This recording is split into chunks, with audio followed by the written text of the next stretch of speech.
जब बीजेपी की नीति व नीयत को मैंने समझा, तभी से मैं लगातार आवाज उठाती रही हूँ कि संविधान खतरे में है, आरक्षण खतरे में, बहुजन की आजादी खतरे में है, सब कुछ हमारा खत्म हो जाएगा।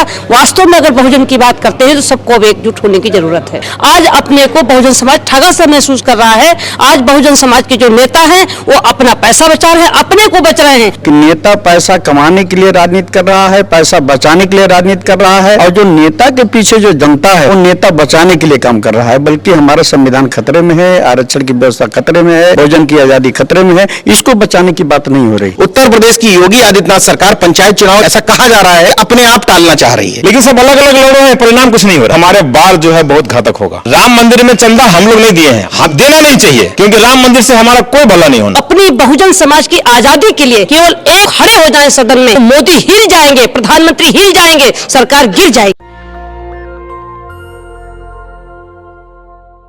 ऐसे दौर में जब संसद में लगातार back to back bill pass हो रहा है जिसमें निजीकरण, अभी खबर है कि ओबीसी के 10,000 सीट पिछले 3 साल में पोस्ट ग्रेजुएट के सीट जो है वो जनरल कैटेगरी में ट्रांसफर हो गया।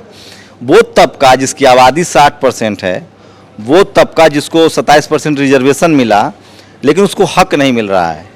आज दिल्ली के कॉन्स्टिट्यूशन क्लब में जो संसद भवन के पास है, वहाँ बहुसंख्यकों की हकमारी रोकने एवं वाजिब हिस्सेदारी के लिए आयोजित सेमिनार में आपका स्वागत है। ये बी द पीपुल और पैगाम नाम की संस्था ने इसका आयोजन किया था। सावित्रीबाई फुले हैं, पूर्व एमपी हैं, नीरज हैं, नेशनल जनमत से डॉक्टर सोनू हैं, और वो तमाम लोग हैं। जो बहुत भीड़ है, मेरे पास सारे फुटेज हैं, बहुत भीड़ थी यहाँ, काफ़ी संख्या में लोग आए थे। और मिला जुला कहे तो रिजर्वेशन बचाने की लड़ाई है, संविधान बचाने की लड़ाई है। सावित्रीबाई फुले से शुरू करते हैं। अब तो कुछ लग नहीं रहा है कुछ बचने वाला है। जय भीम, नमो बुद्धाय।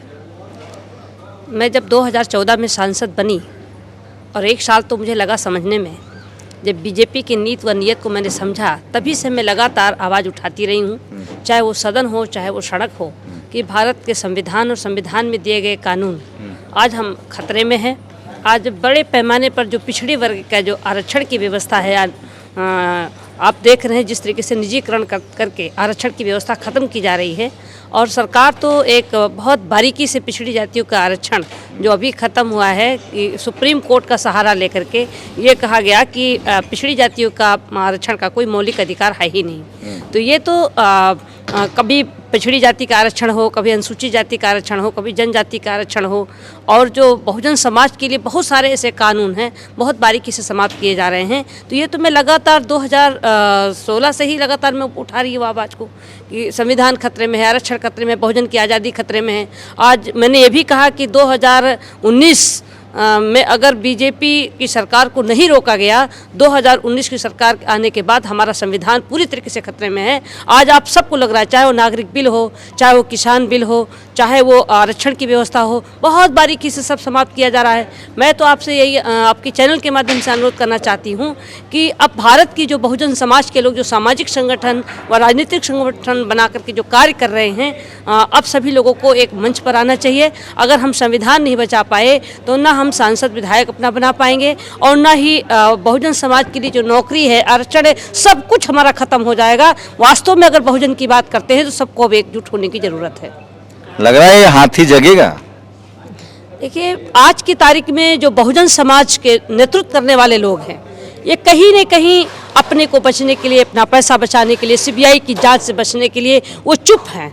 और जिसका कारण है कि आज बड़े पैमाने पर बहुजन समाज के साथ आज जो कानून बहुजन समाज का है वो ख़त्म हो रहा है। ये जिम्मेदार कोई दूसरा नहीं, ये बहुजन समाज के नेता हैं।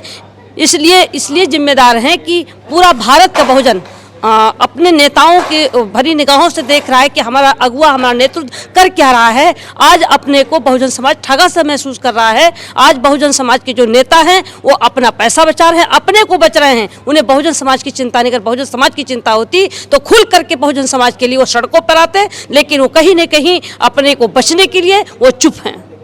देखिए, एक महिला थी, वो जा रही हैं, शायद उनके गले में क्राइम सुरक्षा मीडिया है, पत्रकार से हैं आप भी, तो देखिए संस्था से हैं, ओबीसी हैं आप, हैं?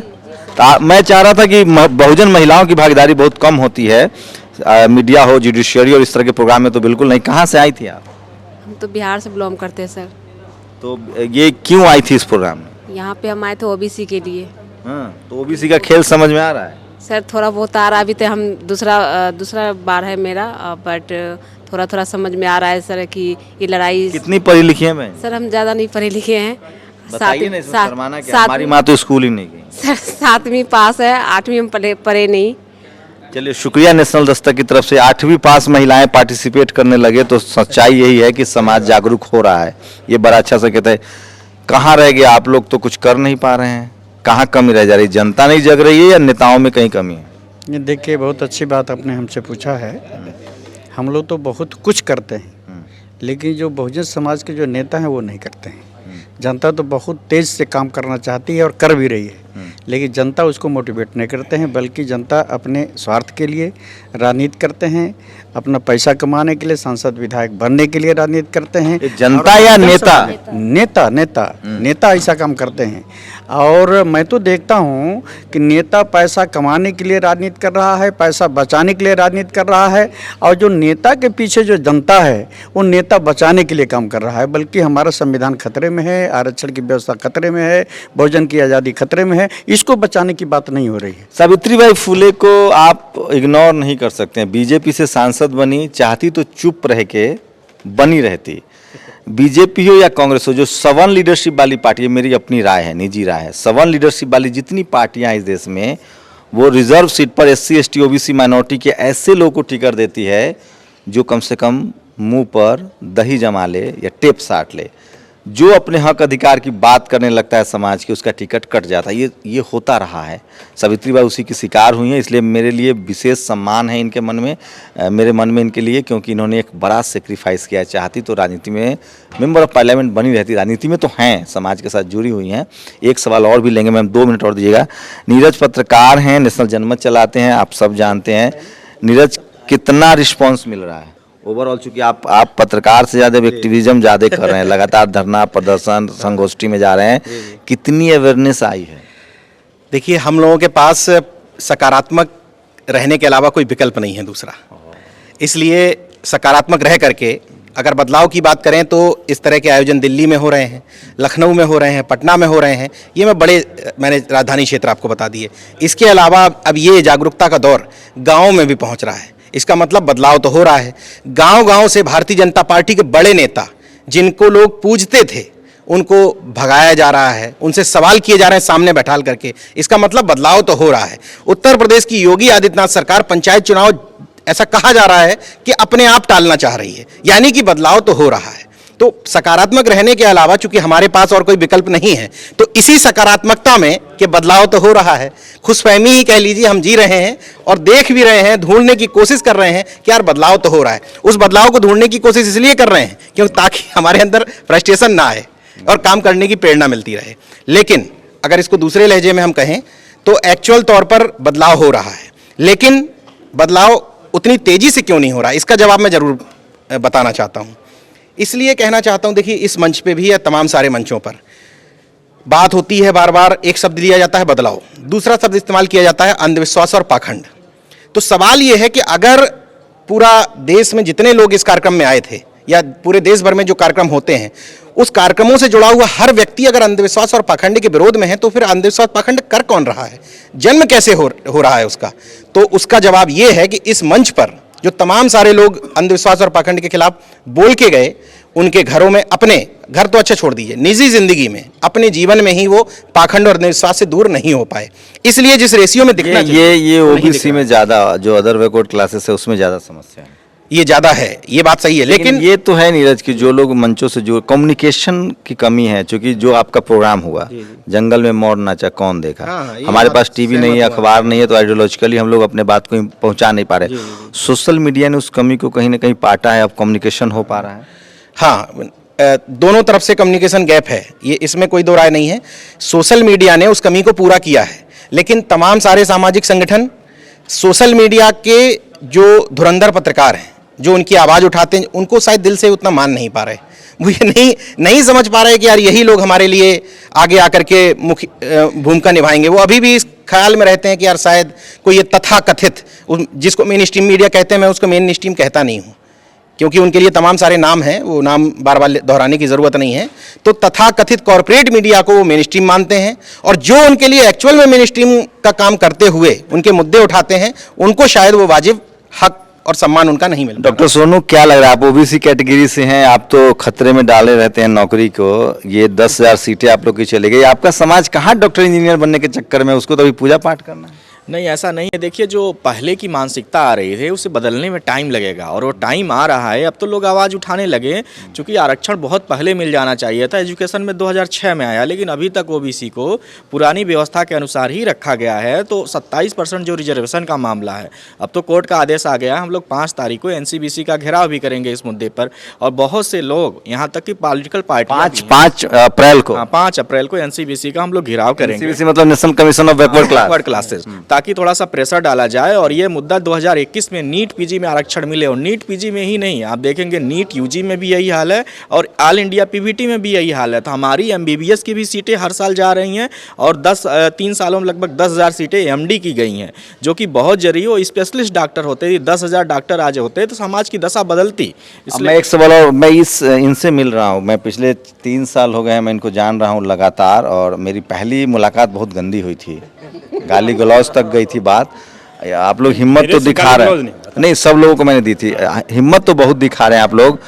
कितना सहयोग मिल पा रहा है समाज का, चूंकि यह आयोजन बहुत आसान नहीं होता है, आर्थिक रूप से, सामाजिक रूप से कमजोर समाज से आते हैं, कैसे इंतजाम कर पाते हैं आप लोग? चूंकि मैं बहुत सहयोग मिल रहा है, बहुत सहयोग मिल रहा है, और सभी वर्गों का सहयोग है। देखिए, WTP सबसे बड़ा काम ये कर रहा है कि हम ये 25 संगठनों का जो नाम देख रहे हैं, इन सबको इकट्ठा किया, क्योंकि लड़ाई सब अलग अलग लड़ रहे हैं, हजारों संस्थाएं लड़ रही है, लेकिन सब अलग अलग लड़ रहे हैं, परिणाम कुछ नहीं हो रहा है। तो हमने ये निर्णय किया कि हम सबको इकट्ठा करेंगे, इकट्ठा करके लड़ाई लड़ेंगे तो हमारे बार जो है बहुत घातक होगा। तो ये काम WTP कर रही है। WTP का मतलब वी द पीपुल, जब वी हैं तो फिर हम क्यों, अलग अलग मैं क्यों? तो ये काम कर रहे हैं हम कि हमारा एजेंडा है कि हम पूरे इंडिया में जितने भी बहुजन की लड़ाई लड़ने वाले हैं सबको इकट्ठा करते हैं, उसके बाद हमें कुछ करने की जरूरत नहीं। क्या लड़ाई का एजेंडा क्या होता है आप लोग का? हमारी लड़ाई का एजेंडा होता है कि जो बहुजन की हकमारी हो रही है वो हमें वाजिब हिस्सेदारी मिलनी चाहिए। क्या हकमारी हो रही है? हकमारी हो रही है सब जगह, पॉलिटिकल हकमारी है, नौकरियों में हकमारी है, हमारी पॉलिटिकल रिजर्वेशन नहीं है, ओबीसी को पॉलिटिकल रिजर्वेशन चाहिए, प्राइवेटाइजेशन हो रही है, हमारा रिजर्वेशन का रिप्रेजेंटेशन नहीं है, हमारी रोस्टर सिस्टम ठीक नहीं है सरकार का, वो प्रधानमंत्री ओबीसी है, आपकी यूपी में डिप्टी सीएम ओबीसी है, चंदा सबसे ज्यादा राम मंदिर में आप लोग दिए हैं, और क्या चाहिए? खुश रहिए। राम मंदिर में चंदा हम लोग नहीं दिए हैं, हम देना नहीं चाहिए, कौन दिए हैं मुझे नहीं डाटा इसका, लेकिन राम मंदिर में चंदा हमें देने की कोई जरूरत नहीं है, क्योंकि राम मंदिर से हमारा कोई भला नहीं होना। हम कोई धर्म के खिलाफ नहीं है, लेकिन टीवी अखबार देखते हैं कि नहीं? कोई टीवी अखबार नहीं देखता हूं मैं। अनिल पटेल हैं, सबसे पहले मैं इनसे वाकिफ हुआ था इस संगठन के तहत, ये मुझे बुला के ले गए थे, और वही बहुत हॉट कन्वर्सेशन हुआ था, क्योंकि मेरी एक बहुत ही कम समझ है ओबीसी को लेकर कि ये वो समाज है, शेड्यूल कास्ट सबसे ज़्यादा इस देश में सभी के अधिकार, SC ST OBC या माइनॉरिटी के अधिकार को बचाने के लिए लड़ रहा है। ओबीसी वो तबका है जो चाहे तो हर राज्य में CM PM MLA MP बना सकता है, लेकिन वो एजुकेशनली बहुत बैकवर्ड है, सोशली बहुत बैकवर्ड है। पटेल जी जैसे लोग हैं जो काम कर रहे हैं। तीसरा या चौथा प्रोग्राम है ये आप लोगों का, 5वां हो सकता है? 8वां प्रोग्राम है। बताइए, 8 प्रोग्राम है कॉन्स्टिट्यूशन क्लब में, लोग जुड़ पा रहे हैं? अभी भी स्थिति वही है, वही संघर्ष है शुरुआत दिन वाला जो हम लोग मिले थे, 10 लोग बैठे थे? बिल्कुल नहीं, आप शायद भूल गए हैं, हमारे प्रोग्राम को, हर प्रोग्राम को कवर करते हैं, और आप ये बात बोलते हैं तो मुझे ठीक नहीं लगता है कि लोग जुड़ पा रहे हैं। आज आपने देखा पूरे देश से लोग आए, मध्य प्रदेश, महाराष्ट्र, बिहार, ये उत्तर प्रदेश, उसके सांसद, उस प्रतिनिधि के अलावे काफ़ी सारे जो संगठन के लोग हैं, सोशल मीडिया के से जैसे ही जानकारी हुआ, और आपने देखा कि पूरा हॉल भर के, क्योंकि परमिशन ज़्यादा है, उसके बाद आपको ये बोलना ठीक नहीं लगता। हमारे पास पूरा अपार जन समर्थन वी द पीपल और पैगाम का जा रहा है, और लोग जाग रहे हैं।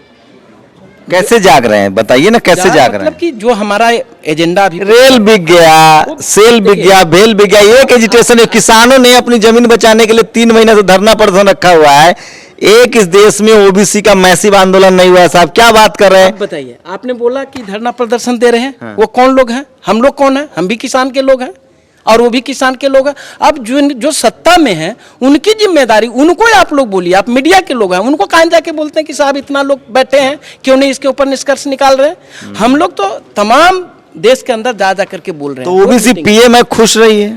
देखिए वो अपना राजनीति कर रहे हैं, उनको जो मुद्दा दिखता है, जो उनको चमकाने वाले हैं लोग, चाहे सत्ता के जो हम लोग। अनिल जी को मैं अपनी तरफ से शुक्रिया कहता हूं, बहुत मेहनती इंसान है और बिहार के नालंदा से हैं। मैं भी धन्यवाद कहता हूं तो हाँ, शंभू जी को। और अब बाइंड अप हाँ नीरज, हाँ वही आप ही कहना चाहता हूँ। मैं सिर्फ क्योंकि आपने 2 बार इसमें इस्तेमाल किया कि पीएम ओबीसी है तो मेरी आपसे भी जब बात होती है तो मैं ये कहता हूँ कि अपने लोगों की परिभाषा कैसे सेट किया जाए। कोई जन्म ले लिया एससी में तो वो अपना हो गया, कोई जन्म ले लिया ओबीसी में तो वो अपना हो गया। अपने की परिभाषा तय कैसे की जाए। तो अगर हम पीएम को ओबीसी होते हुए भी अपना नहीं मानते हैं तो सेट ऐसे करते हैं ना कि वो ओबीसी की हकमार्दी रोकने के लिए कुछ नहीं कर रहे हैं, उनके रहते हुए सब कुछ बर्बाद हो रहा है। तो यहाँ पर मैं अनुरोध करता हूँ, जो भी ये वीडियो देखेंगे दर्शक, उनसे ये अनुरोध करता हूँ कि अपने की परिभाषा बदलने की ज़रूरत है।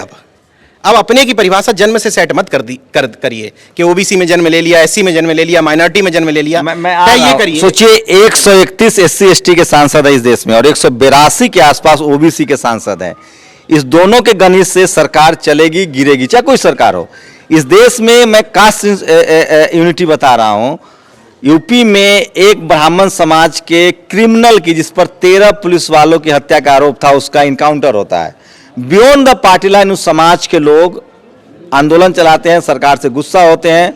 अखिलेश मायावती जी भी हम मिलाती हैं। आप सोचिए, विडंबना देखिए, इसी पार्लियामेंट सेशन में 182 और 131 सांसद होने के बाद भी आप यकीन नहीं करेंगे, इस देश के तमाम कंपनियों को बेचा जा रहा है। और जब बेचा जाएगा कंपनी तो नौकरियां चली जाएंगी। और आपको बता दूं कि जो बिजनेस है, मीडिया, जुडिशियरी, ब्यूरोक्रेसी, बिजनेस और व्यापार, ये जो 5 जो पावर सेंटर्स हैं, उस पर एक जाति विशेष के लोगों का कब्जा है, जिनकी आबादी सिर्फ 5% है। ओबीसी का एक बड़ा तबका, एससी एसटी ओबीसी जो 90% आबादी है, बहुसंख्यक, वो सब्जी बेच रहा है, आलू बेच रहा है, गटर साफ कर रहा है, ऑटो चला रहा है, ज्यादा से ज्यादा दरोगा बन गया है। ना तो वो कैबिनेट सेक्रेटरी है, ना वो सुप्रीम कोर्ट में जज है, ना वो मीडिया में संपादक है, ना वो कॉलेज यूनिवर्सिटी में वाइस चांसलर है। ये वो पद हैं, पावर सेंटर्स हैं, जहां से आप अपने समाज को, अपने देश को दिशा दे सकते हैं। इसमें आप जीरो हैं। एकमात्र जगह है एससी एसटी ओबीसी के लिए, वो है पॉलिटिकल रिजर्वेशन, जिसमें ओबीसी को तो नहीं, एससी एसटी का पूरा फुलफिल होता है।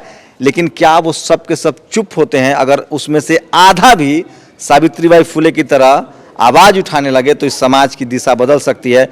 संजय सिंह एक मेंबर ऑफ पार्लियामेंट हैं आम आदमी पार्टी के, मैं उनको क्रेडिट देना चाहता हूं कि जिस तरह से वो लगातार संसद में निजीकरण के खिलाफ, और उन्होंने साफ साफ कहा है कि इससे एससी एसटी ओबीसी का हक जा रहा है।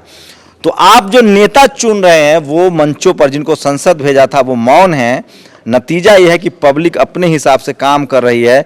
आपके पास टीवी अखबार भी नहीं है, सिर्फ सोशल मीडिया है। मैं लगातार कोशिश कर रहा हूँ कि इस तरह के आंदोलन दिखाया जाए। मैं फिर कह रहा हूँ, भारत में एससी एसटी ओबीसी माइनॉरिटी का इतना जागरण नहीं था कभी से पहले जितना आज है। लेकिन जितना आज भी है उससे आप एक तिनका भी नहीं बदल सकते। इसलिए फूले ने जो कहा था कि विद्या बिन गति गई, विद्या बिन गति गई, गति बिन व्यापार, मतलब मति गई, और मति बिन व्यापार गया, व्यापार बिन आप शूद्र कहलाएं।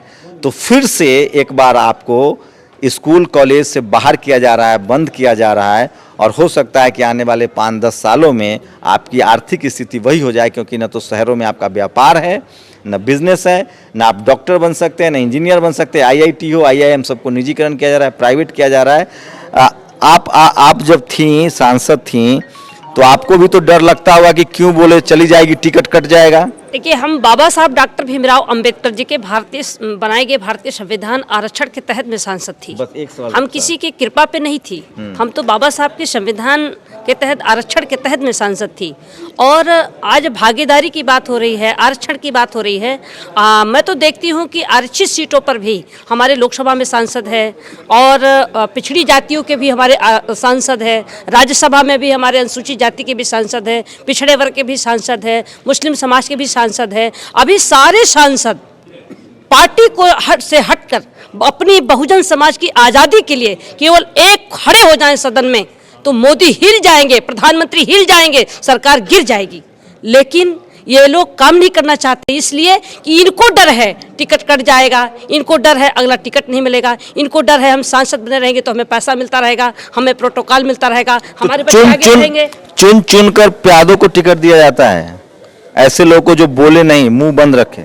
देखिए बीजेपी हो चाहे वो कांग्रेस हो या अन्य दल हो, ये ऐसे लोग को टिकट देते हैं कि सांसद बन करके आएंगे और जो हम चाहेंगे उनसे कराएंगे, जिसका नतीजा है कि आज बहुजन समाज हमारा गुलाम होता हुआ नजर आ रहा है। आज बहुत दुख है, आज भारत का संविधान अगर खतरे में है, बहुजन की आज़ादी खतरे में है, कृषि बिल और चाहे वो नागरिक बिल जो भी आज हो रहा है, ये हमारे बहुजन समाज के जो सांसद बैठे हैं राज्यसभा और लोकसभा में, ये उनके कारण हो रहा है। मैं भी सांसद थी लोकसभा में, मैंने डंके की चोट पर मैंने कहा कि संविधान आरक्षण संपूर्ण रूप से लागू हो, वरना प्रधानमंत्री मोदी कुर्सी खाली करें। कल्चरल हेजेमनी, देखिए बीजेपी या जो इस देश में जो जिसको हम लोग मनुवादी कहते हैं, उसको धर्म के आधार पे आज के डेट में वोट मिलता है। सावित्रीबाई फुले को थैंक्स कहिए कि उन्होंने कल्चरल जो डॉक्टर अंबेडकर का सपना था बुद्धमय भारत का, उसके लिए भी काम कर रही हैं और संवैधानिक अधिकार को भी सुरक्षित करें। मैं फिर कह रहा हूं, जब तक आप डॉक्टर, इंजीनियर या हायर एजुकेशन में नहीं जाएंगे, पीएचडी में नहीं जाएंगे, तब तक आपको जातिवाद समझ में नहीं आता है। इसके लिए आपको पढ़ना पड़ेगा। मैंने उस महिला से इसीलिए पूछा था कि आपकी एजुकेशन क्या है। जानबूझकर आपको अनएजुकेटेड रखा जाता है। जिस दिन आप डॉक्टर सोनू की तरह डॉक्टर बन जाएंगे, आप अपने हक अधिकार के लिए लड़ना सीख जाते हैं। जिस दिन आप एमफिल, पीएचडी कर लेते हैं, आपको पता चलने लगता है कि आपका शोषण कहाँ हुआ है। जो मनुवाद है उसकी लगातार कोशिश है कि आपको एजुकेशन से दूर रखा जाए, ताकि आपकी सोचने समझने की जो ताकत है उससे आपको महरूम कर दिया जाए। और इस देश का बहुसंख्यक आबादी, मैं डंके की चोट पर कह रहा हूं, आप मुझे चाहे तो बहस कर सकते हैं, जिसको हम एससी, एसटी, ओबीसी और माइनॉरिटी कहते हैं, जो वर्ण व्यवस्था में, जो वैदिक और सनातन धर्म है, जिसको हिंदू धर्म कहा जाता है, उसमें शूद्र या अछूत थे। जब डॉक्टर अंबेडकर ने संविधान इंप्लीमेंट किया, उसके बाद इनको पढ़ने लिखने का अधिकार मिला और ऐसे लोग डॉक्टर, इंजीनियर बने। मैं फिर कह रहा हूं, बहुजन समाज का जो पढ़ा लिखा तबका है वो सब नहीं, लेकिन जो लड़ रहा है वो पढ़ा लिखा तबका ही है। इसीलिए अब चोट किया जा रहा है स्कूल, कॉलेज, यूनिवर्सिटी पर। एक आखिरी सवाल, ये जो आप लोग डॉक्टर वाला चल रहा है, कुछ रिस्पांस मिल रहा है? कम से कम आपके जो ओबीसी के डॉक्टर हैं, एससी, एसटी के डॉक्टर, वो भी एकजुट हो रहे हैं? जी बिल्कुल, देखिए बहुत सारे डॉक्टर एकजुट हो रहे हैं और कई बार इसका ट्रेंड भी चलाया गया और तमाम संगठनों ने घोषणा कर दिया कि 5 अप्रैल को एनसीबीसी कमीशन पर दबाव बनाया जाएगा, घेराव किया जाएगा और आगे आने वाले टाइम में हम लोग ओबीसी के जितने भी सांसद हैं सबसे जा करके व्यक्तिगत रूप से बात करेंगे कि इस पर सांसद में बात की जाए। क्योंकि जब कोर्ट ने डिसीजन दे दिया है कि 27% आरक्षण दे देना चाहिए, 3 महीने का समय बीत गया है, तो अब तक तो हमें दे देना चाहिए, हमारा संवैधानिक अधिकार है, हमको इस तरह से नहीं। तो अब मैं बता रहा हूं, आप बंगाल चुनाव में चटकारे ले रहे होंगे, मजा ले रहे होंगे कि बंगाल चुनाव में ममता दीदी आएंगी कि मोदी जी आ जाएंगे। मैं फिर कह रहा हूं, आपके लिए वहां ठन ठन गोपाल है, कुछ नहीं है। ममता जी आ जाए वही हाल रहेगा, मोदी जी आ जाए वही हाल रहेगा, क्योंकि जब तक बहुजन लीडरशिप वाली पार्टियां नहीं आएंगी तब तक आप कुछ नहीं होगा। टीवी अखबार आपको बंगाल, असम चुनाव सिर्फ इसलिए दिखा रहा है कि वहां धर्म की राजनीति हो रही है, और जब वहां बीजेपी जीतेगी या कोई, तो बाकी राज्यों में धर्म की राजनीति और मजबूत होगी। इसी देश में केरल और तमिलनाडु में भी चुनाव हो रहा है, लेकिन टेलीविजन और अखबार नहीं दिखाएगा, क्योंकि वहां आरक्षण, पेरियार, फूले, अंबेडकर की जो विचारधारा है, रोजी रोटी का जो मसला है, उस पर चुनाव हो रहा है। बीजेपी की हैसियत नहीं है कि तमिलनाडु में वो 20 सीट जीत पाए। तो समझिए, आप देश के उस हिस्से में रह रहे हैं जहां सबसे ज्यादा अशिक्षा है, सबसे ज्यादा बेरोजगारी है और सबसे ज्यादा एससी, एसटी, ओबीसी, माइनॉरिटी की हालत खराब है। इसीलिए आपको बंगाल, असम चुनाव तो टीवी अखबार दिखाता है और आपको तमिलनाडु और केरल का चुनाव नहीं दिखाता है। नेशनल दस्तक की लगातार कोशिश है कि वो तबका जो इस देश में पिछड़ा है, शोषित है, वंचित है, उसकी आवाज उठाया जाए। और उसी के तहत आज ये प्रोग्राम हुआ था, बहुसंख्यकों की हकमारी। आप लोग को चटकारा चाहिए या अपने हक अधिकार, संवैधानिक राइट्स चाहिए? अगर आप अपनी प्रतिक्रिया हमें जरूर दीजिए। कैमरामैन निधि के साथ शंभू कुमार सिंह, नेशनल दस्तक, दिल्ली। नेशनल दस्तक की आपसे गुजारिश है कि अगर इसको बचाना चाहते हैं तो नेशनल दस्तक को सब्सक्राइब करने के लिए रेड कलर के सब्सक्राइब बटन को दबाएं, फिर बेल आइकन की घंटी दबाएं। नेशनल दस्तक को बचाने के लिए बहुत जरूरी है कि हर खबर को शेयर करें, लाइक करें, कमेंट जरूर करें।